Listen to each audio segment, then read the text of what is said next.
What is going on, YouTubeverse? John Stanek from Johnny Radio here, bringing you another Top 5 on this glorious Top 5 Friday. And guys, we're getting through the 2000s. We made it to 2007, so let's not waste any time. Here are my Top 5 favorite songs of that year, starting with number 5.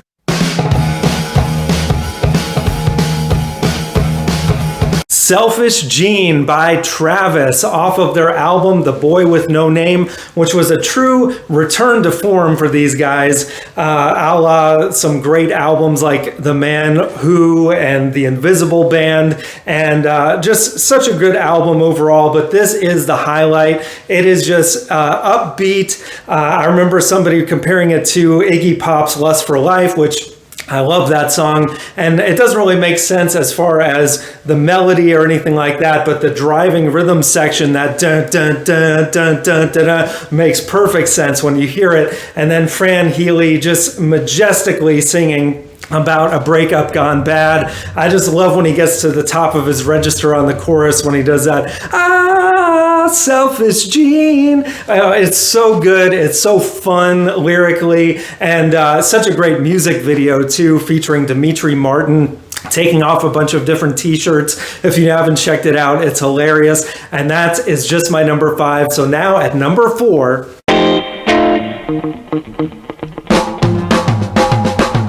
Return to Gijon by the New Master Sounds off of their album 102%. So good. I mean, they are awesome. If you don't know the New Master Sounds, they are a funk jazz fusion band out of Leeds, England. I've had the opportunity to not only see them live several times, but also interview both their drummer Simon and their keyboardist Joe. And they're just amazing. And this song, especially when you hear it live, just makes you want to put your teeth out and go, yeah, groove along. Your whole body will be gyrating with this song. It is just such an awesome guitar riff. And yeah, it'll just take you back to like that awesome warm 60s sound, but also just feel very now in a beautiful way. And that's just my number 4. So now at number 3,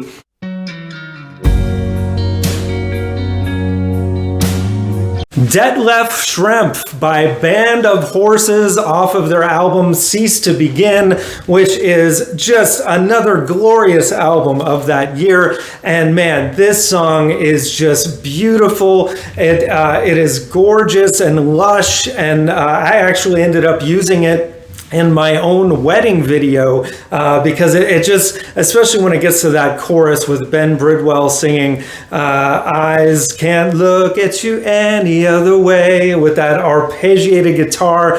Oh my God, it'll just make your heart melt. And to this day, I'm not sure why the song is called Detlef Schrempf. I mean, I know who that is.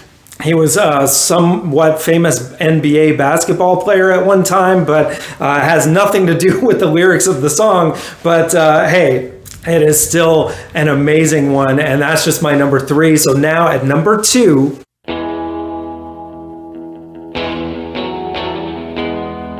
Arizona by Kings of Leon off of Because of the Times. Another just beautiful soaring track, this one being the closer of this album. And I think it's really, if I remember correctly, I think I had this at the top of my Kings of Leon songs list. I mean, it is just that good. It feels like such a simple guitar riff by Caleb Followill, but there's so much going on to it rhythmically behind the scenes when you really break it down. And then, you know, you've got some synths being employed, but then that lead guitar by Matt takes it over the edge, man. And it's just blissful. It's one of those songs I could listen to over and over again. It really is something. Up until that point, they hadn't made a ballad that sounded this I keep using the word gorgeous. You may hear it one more time on this list because there were so many beautiful songs from this year. So that brings us to number 1.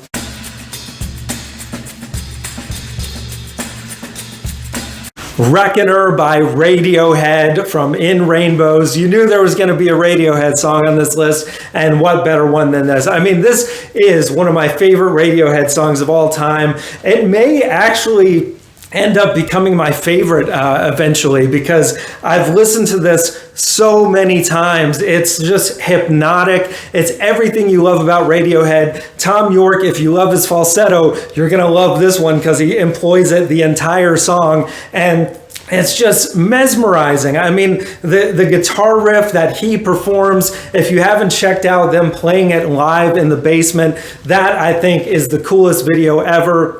With Jonny Greenwood shaking that lemon shaker with one hand and playing the keys with the other, and all the guys doing some form of percussion or another. It really kind of gives it that hypnotic aesthetic, having that so many different elements. But of course, Phil Selway leading the charge on the drums, and then the strings that come in later on the track on the album. It's just mind-blowing how good this song is. And my little granddaughter CJ actually loves this song. She's a year and a half old, and whenever we put it on, she's just like hypnotized by it, and loves Radiohead. So what are you going to do? We may have a monster on our hands here, but yeah, that is my number one, guys. So let me know in the comments below what you think. What would your top 5 be? If you're so bold, leave me a top 10, because obviously this was an amazing year in music history. So guys, we got top 5s every Friday,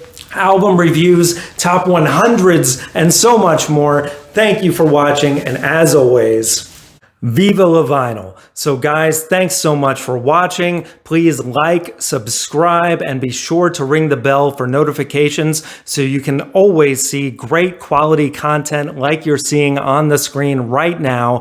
Thank you so much for supporting Johnny Radio, and I'll see you soon.